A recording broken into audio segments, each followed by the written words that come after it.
Urban wars.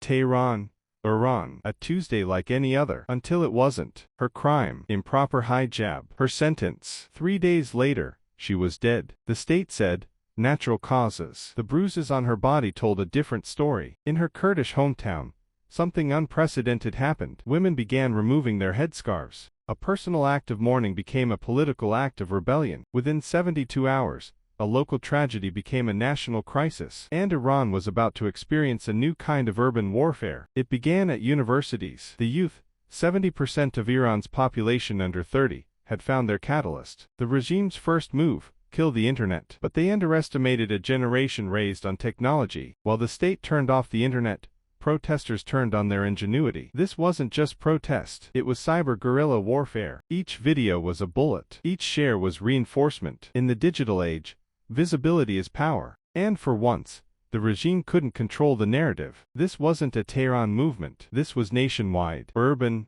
rural, Persian, Kurdish, Baluchi. For the first time, Iran was united in anger. Traditional protests gather in squares. These protests were fluid. Appear, protest, disappear. The ultimate urban guerrilla tactic. When you're unarmed against a militarized state, creativity becomes your weapon. Every household item became a tool of resistance. The regime responded with increasing force, but each escalation only fueled more anger. This was becoming a war for Iran's soul. Campuses became fortified positions, not with guns, but with ideas. And the regime feared these ideas more than any weapon. In Kurdish regions, protests were most intense. A double struggle for women's rights and ethnic recognition. The perfect storm. The numbers tell a story of brutal repression, but behind each number is a person, a family, a community shattered. These weren't rioters. They were teenagers with dreams, children with futures. Their only weapon was their voice. The regime's ultimate weapon, terror. Public executions to send a message. But each hanging created 10 more protesters. Even hospitals became battlegrounds. The Hippocratic Oath versus state orders. Many doctors chose their oath. The physical violence was visible. The psychological warfare was insidious. A campaign to break spirits,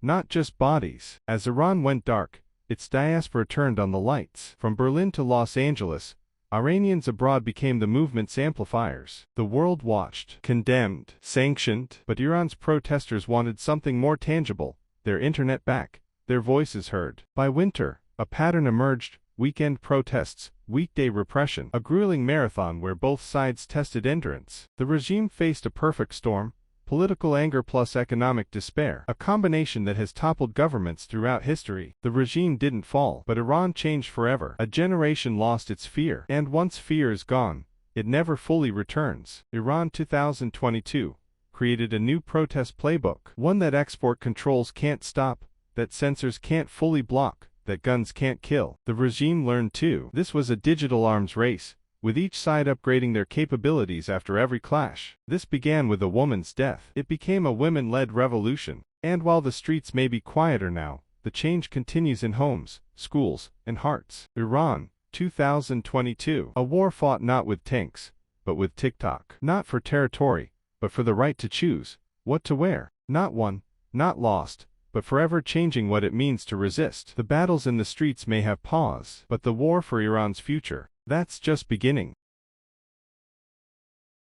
Did you like the story? Subscribe to the channel and give it a like. See you soon.